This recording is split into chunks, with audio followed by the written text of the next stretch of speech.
RSS आपका सबसे बड़ा दुश्मन है।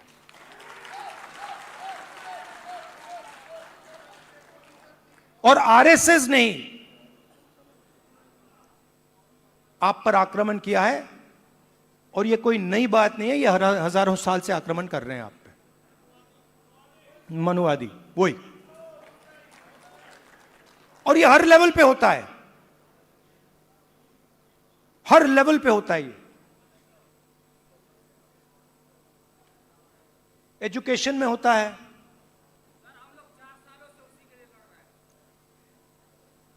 एजुकेशन में होता है, बिजनेस में होता है, जुडिशरी देख लीजिए वहां होता है।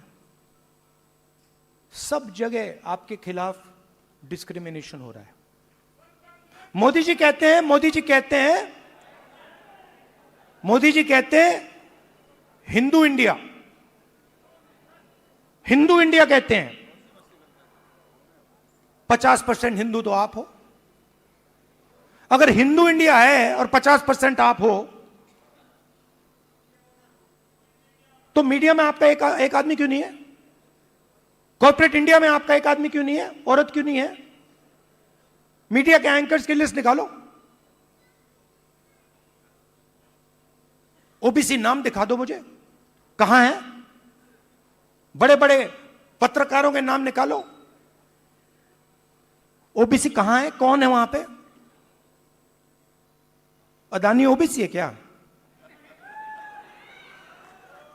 आपकी पूरी की पूरी जमीन उसको दी जा रही है, पूरी की पूरी आपकी जमीन ओबीसी दलित आदिवासियों की जमीन छीन छीन कर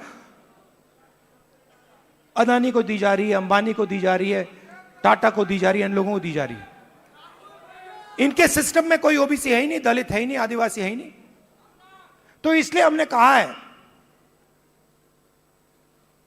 सबसे पहले जहां भी हमारी सरकार होगी वहां जाति जनगणना होगा,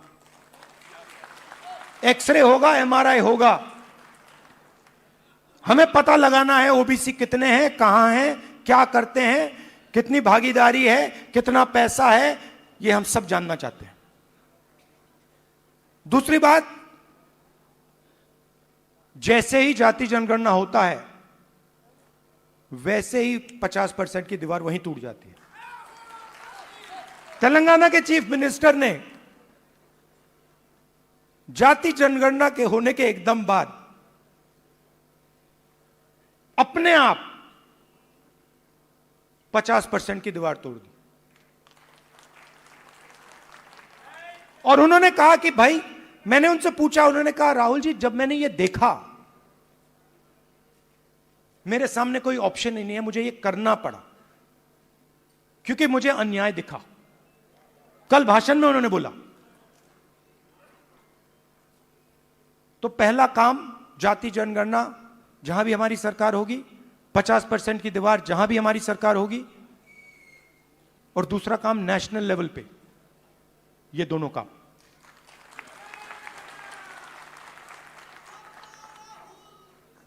प्राइवेट एजुकेशन में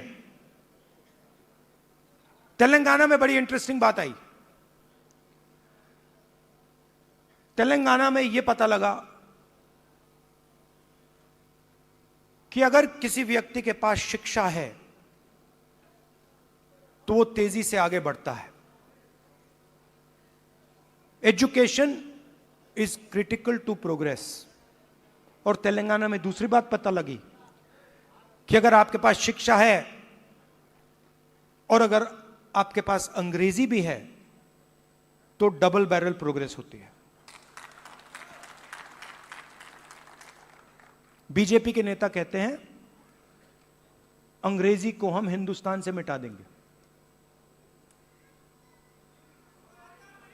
नहीं, मगर आप उनसे एक बात पूछिए, आप अंग्रेजी मिटाना चाहते हो, मगर आपके बच्चे कहां पढ़ते हैं?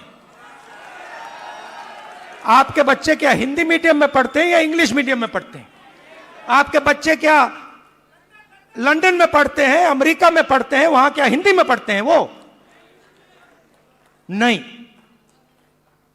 तो रीजनल लैंग्वेज, रीजनल भाषा हिंदी, तमिल, ये सब जरूरी हैं, बंगाली, पंजाबी, कन्नड़ा, ये सब जरूरी हैं, मगर उसके बिल्कुल साइड में अंग्रेजी भी जरूरी है।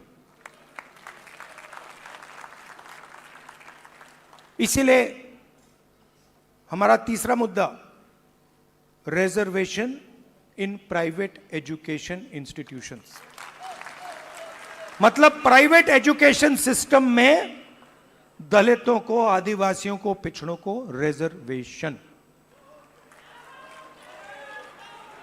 तो ये एक प्रकार से ओबीसी वर्ग के लिए एक पैकेज है। एक कमी रही है जिसको थोड़ा सा आज हमने डेंट मारा है। देखिए, ये जो कांग्रेस पार्टी है ना, ये आपकी भी पार्टी है,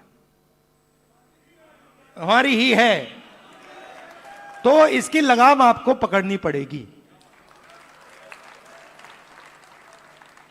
हमारे सीनियर लीडर बैठे हैं, सिद्धरामैया जी बैठे हैं, चीफ मिनिस्टर हैं, बघेल जी हैं, गेहलोत जी हैं, पायलट जी हैं, नारायण स्वामी जी हैं, ये आइकॉन्स हैं आपके, ये आइकॉन्स हैं, मगर हमें ऐसे और आइकॉन्स चाहिए। इन 3-4 लोगों से नहीं होगा काम, हमें 40-50 ऐसे लोग चाहिए जो हम मतलब पूरे दम से ओबीसी विजन को आगे बढ़ाएं। और आखिरी बात, आप राहुल गांधी बोलते रहते हो, मगर राहुल गांधी, आपकी शक्ति के बिना राहुल गांधी कुछ नहीं है।